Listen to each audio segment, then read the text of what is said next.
All right, so I want to thank you, gentlemen, first and foremost, for taking the time out to help educate some of our early career professionals on some of the effective ways that you guys have been able to advocate for better coverage for cardiac CT in your local areas. So I guess the first question I would ask, I'll start with you, Dr. Slim. If you're an early career cardiologist or provider that comes into an area and you start ordering appropriate testing as you were trained to do, and you're starting to see a high volume of denials from insurance carriers for those testing and through prior authorization, what's the first thing that you would look at? What are some initial steps you would take? I think the first thing to do is understand that the people on the other side of the phone do not understand the evidence, or really they're not up to date with it. So assuming that by just ordering the test or a simplified note will justify the test, from experience, is really an overestimate. What you need to realize is the first month when you get on that phone and do the peer-to-peer, is that conversation should segue into what information you need to have in your note. Because just the fact that you have coverage does not mean that you will reimburse for the test or will be approved. So the first thing that I did when I got these denials is, come to realization that even though the evidence is there, it's not common knowledge. And this is when the EHR comes very handy. And when you create smart phrases within the EHR, referencing guideline and referencing the articles that you're using to justify the test, it makes it easy for you and it makes it easy for them. So you can order the test in that sense and reference the guideline that you're using, and preferably you want to use the same language in the guideline. So the guideline says, for example, worsening or recurring chest pain with equivocal stress test. Use similar language so that person can actually go back to that guideline and reference the same exact language. It makes it easy. Don't assume that it's another provider on the other line who's very well versed in cardiovascular imaging. Try to simplify it as much as possible. And when you do, I was surprised that took away a lot of the denials that I had to deal with working in the state of Washington, which is a little bit restricted for coverage. But still, lack of coverage is an issue. So this is just to solve the first step. If the insurance company covers the test, but they're denying it because they don't have the right language. So having smart phrases and having things ready that will make your life easy in AHR is a key. And the next step is identifying the payers that do cover and do not cover your test. So the best thing to do is go to your manager, identify the top 5 payers in the area that covers you, and identify who the CMO is for these areas, and just send an introduction email to that person. And it has to be very generic. It doesn't have to be, hey, I'm here to advocate for CT, because they usually shut down when you use that language. So my first instinct was to send a very simple email saying, I'm so-and-so, a little bit of introduction to my background and my interest in patient-centered imaging and quality care to the patient. And I would like to have a conversation with you to start figuring out ways to get the right test done for the right patient. And invariably, almost everyone got back to me with a very polite way and set up a meeting or a phone conversation. And that opened up the discussion into what could be done next. And I'm positive, at one point through the discussion, we're going to talk about what is local coverage determination and national coverage determination. But in your area, just the fact that something is covered nationally by the insurer does not mean that in your area it might be covered or not. There's variation between regions. So this is what's called local coverage determination. So your discussion with the payer when you start it is to see what you can do to establish that local coverage determination. Great. Yeah, so take-home points being obviously maybe an instance where you can allow your electronic medical record to work for you instead of against you, and then obviously starting to build those relationships that can make a difference. Dr. Jerome, I'll move to you. So when you've now come to the point where you're looking to engage one of the medical directors or the CMOs of these payers in your local area, what's your approach? What kind of resources do you amass, and how do you start that conversation? Well, I want to go back to that first step a little bit. I think when you first get on the phone, you're back behind 45 minutes, you're on hold waiting to get on the phone, and I think the attitude, instead of like, come on, this is appropriate, I'm doing the right thing, just approve this. You can't take that kind of attitude. You got to take a very friendly attitude. You got to know who you're talking to, what's their background. I was talking to one of the people, and they were an OBGYN, and they didn't really know cardiac. And you've really got to know your appropriateness criteria, because that's what they're going off of. So I think developing that personal relationship, the second phone call, oh, it's the same person. Oh, so the personal relationship is really important to develop with these people, and it's the same people you get on the phone over and over again. So I think that's really critical to start off with. Very good. Dr. Rabbat, you've had some success in the Chicago area, engaging your payers on a personal level. How did you start those conversations? Who did you reach out to? How did you even get those names to begin with? And what kind of materials did you take with you to these meetings, and how did that work? Yeah, that's a great question. So I think the first step is to identify who your top payers are, and that's where the administrator really can play a major role. So identifying that team is the first step, and once you work with your administrator, you identify who your top payers are, then I think it's really important to identify who are making the decisions, who are the medical directors of these payer groups, and then to reach out to them. I think once you set clear goals, you reach out to them. I've found that face-to-face contact has been very effective. So, having the physician, administrator go together, having that clinician champion reach out to the payer, set up that meeting with the medical director, and then talk to them about the clinical value of the technology, what it can offer patients, the unmet clinical need it affords our patients, as well as its cost effectiveness. And then I think sharing that patient's story is invaluable. A few stories come to mind. I remember after talking to one of our commercial payer medical directors, afterward, he had actually pulled me aside and he had said, my physician actually ordered a stress test for me. It came back positive. I ended up getting a cath. And he said, well, the good news is that my cath was clean, but the bad news is I had a complication from the cath. And he said, I should have just had a CT. And that story resonates. Then he talked to his other medical director colleagues, and then things happen. Mm-hmm. So you had mentioned LCDs as well, local coverage determinations. So for example, in Medicare, there are various MACs. And where I practice in Illinois, we're under NGS, or the National Government Services. So when they were having a meeting, I had actually gone to the meeting, introduced myself to the medical director of NGS, and talked to the medical director. Initially, it was a negative LCD coverage we do a lot of FFRCT as well, in addition to CTA. Initially, there was a negative LCD coverage for that technology. Shortly thereafter, after again going through clinical experience, the data, real-world experience, that negative LCD was shifted over to a positive one. So I think all of that adds up to change policy. Oh, that's great. So obviously an emphasis on personal relationships, being prepared, knowing the appropriate use for the testing, knowing the recent data, and then essentially building trust and relationships and keeping the patient in the center of the story. Absolutely. But being prepared is a key.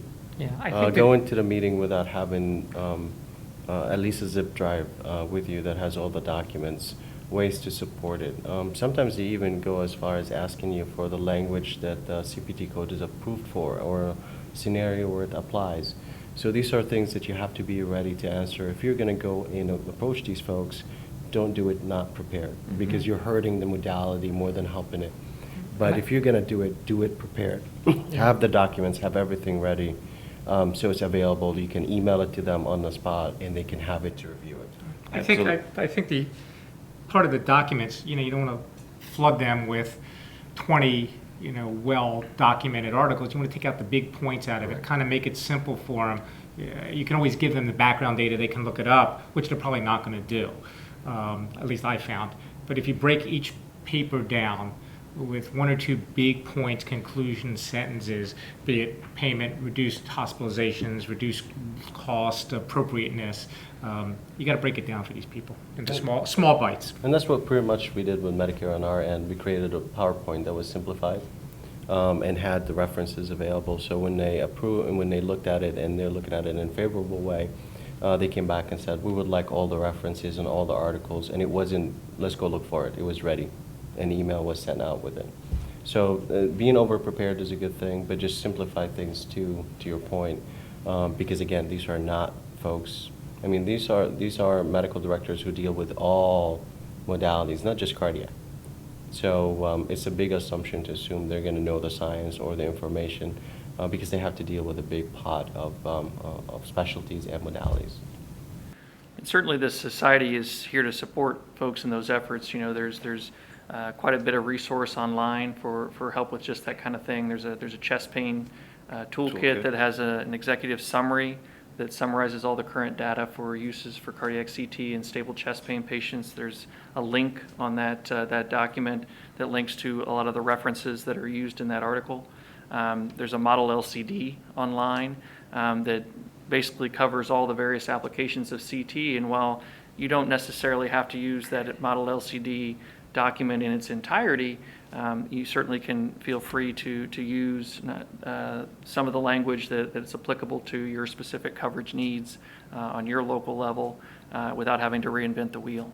That's important. The resources, I mean, your time is valuable. You don't want to have to reinvent the wheel. The resources is there. You can change it and alter it to your specific needs. But having that template available saves you a ton of time, and it's done correctly, and it's done successfully in other places, so you know this is a winning formula. So I'll ask everybody in the group. So now that we've engaged this payer for the first time and we've started that relationship, what does the follow-up look like? How frequently are you re-engaging these people? You know, obviously you don't want to seem overeager, but at the same time, you know, this is something that's important to your practice, and you want to put the effort in. What's your thoughts on that? Start with you, Dr. Rabbat. Yeah, well, I guess I would start with, well, what was the ask? So was the ask a coverage policy issue? Was it a reimbursement issue? Was it a prior auth issue? And if your ask was achieved, then I guess you're done. If not, then I think the key is to be persistent and to follow up. If you're not getting anywhere, then maybe try somebody else. You know, there are multiple layers, multiple individuals you can reach out to. So I think the key is just to be persistent and to be concise in what you're presenting. I think one thing that resonates as well is the value of the triple aim in healthcare, right? Especially when you're reaching out to the payer community. That's very valuable, and that resonates with them. So I would also recommend that. I think follow-up is really important. I think building that relationship, and you want to build that relationship thinking long-term. Yeah, I talked to you today. I want to talk to you a year from now. I want to talk to you 3 years from now. I want to keep this relationships going. CT is moving very quickly, whether it's spectral, whether it's FFRCT, TAVR. We're going to need a lot of stuff moving in the future. So building that relationship, keeping constant contact with this person, I think is really important. Just don't want to make a deal, drop off, and it's kind of not like a salesman, but a relationship building experience. And I think at least every 6 months. And then sometimes I actually say, how's everything going on our side? And then if there's an issue, what's the problem that they're experiencing? I want to see their side of what's their point of view? What are they missing? I think the biggest thing from my perspective is being a good custodian, because when the payer works with you and they establish a local coverage determination, their biggest doubt and their biggest thought when they do it is that we are going to approve this test, we're going to create a coverage mechanism for it, but it will be overused and abused. And that's just their expectation. And that could come back and hurt you on the review and what the process will be. So I think from my perspective, the biggest thing is the minute that this process is in place, you should be over ready with a mechanism to make sure the right test is done for the right patient. For the first year, it's going to take a lot of effort from you, but you've invested so much to get to this point. You really want to make sure you carry it through the finish line, and being a good custodian of the test and ensuring your partners and everyone that you work with understands that is a key. Absolutely, and I think I'd like to add to that why is it that you haven't seen the response that you wanted from the payers is really important. Are they looking for certain metrics to achieve? So I think it's also imperative that we as clinicians follow our patients' outcomes, their ICA rates, their rates of castrate non-obstructive disease, their revascularization rates, their costs of care, their downstream testing, and then to go back to the payer community and say, okay, beyond the clinical trial data, this is what we're seeing in our practice. Right. This is real world data. And that goes a long way as well. That can be very effective in circling back to the payer community. Yeah, I think that's a great point. My experience with engaging with payers is ultimately we present with them the clinical trial data, which is very distilled, very clean, very controlled, and they come back to me and say, I'm looking at the claims data and it is not that clean and it's not that controlled, and it's the good and the bad and the ugly, and they're trying to feel you out as to where you sit on that spectrum of use ultimately. Right. I think one of the other points is that you talked about being a good steward. So you do everything correctly, it's appropriate, but are all the partners and all the other cardiologists doing the same thing? Because this just doesn't affect you, it affects that entire state or that area. So talking to all the other people that are doing the test, all the other physicians, and say, let's make sure we do it right, is really important so we don't abuse the system. And sometimes, just to go back to your point, the claims data doesn't look deep into the details. And that's our problem. Because, again, there's a lot of assumptions. Sometimes our notes are very simplified. It might say DOE or CP, and there's nothing else in there. But the information is there. The patient had equivocal stress test, patient did have this and that. But because you did not put that information, when they give that claim information, it looks lacking, and it looks like it's being abused, when you might actually, it's overestimated on their end. And it's not overestimated because it's malicious, it's overestimated because of lack of documentation on our end.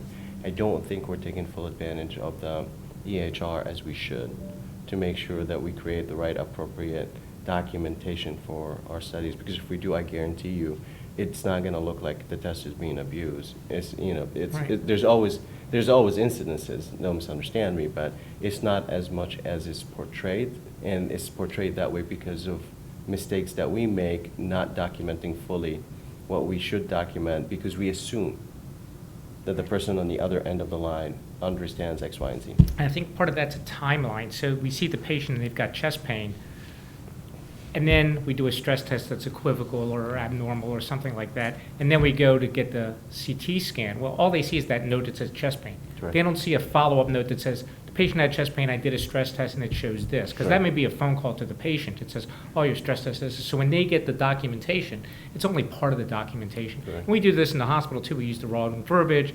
We're busy. But completing that documentation, that's where it is. I'd like to shift gears a little bit and talk about prior authorization. I think this is something that was identified recently at the AMA through a big survey as potentially the single biggest driver of physician burnout, across medical specialties, not just including the imaging community. I was wondering, obviously this is a big national problem, but there certainly are stories out there of folks having luck loosening the prior authorization barriers locally. I'd love to hear the experience of the group here on that sort of thing. I can tell you, I recently moved to the state of Washington, and the state of Washington is really restrictive when it comes for CT coverage. In the first month, I had so many denials, it was not funny. I was on the phone more than I was seeing patients. And somebody else would have given up and just moved on. Some of my partners have done that, where they just say, I'm not going to order the test anymore. Even though it's covered, it was just, and the pattern emerged, like I said, the fact that the evidence is there, just the fact that the test is being covered, I cannot assume that the person on the other line knows the evidence and knows their own coverage mechanism, believe it or not.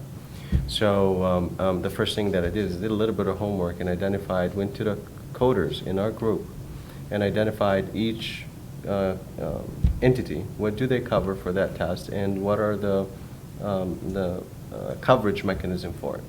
And then I created smart phrases, link in the specific guideline that they follow. Just the fact that you have a newer guideline does not mean that this is the appropriate use criteria that this group follows. Some of them still follow the appropriate use criteria from 2015. And if you don't reference it, they're not going to cover the test, and it's going to be denied, and you're going to be doing that. So the first thing that I did is then identifying a common mechanism between all of them and realized that all the payers in my area cover the 2015 appropriate use criteria. So I went and I created a smart phrase with tables from it and reference to that guideline and appropriate use criteria. And when I order a test that falls within that criteria, I highlight within that document what part of it does it apply to, and use the same language in my patient. And the minute that I started doing that, my denial rate is less than 1%. It was literally getting denied every single CT. And the minute that I did that, it was literally significantly dropped that I barely recall the last time I got on the phone to justify peer-to-peer. So understanding the payers, understanding what they cover, understanding what appropriate use criteria they use, and putting that in your note, that for me made a big difference. Yeah, I mean, I'm fighting that battle as we speak as well.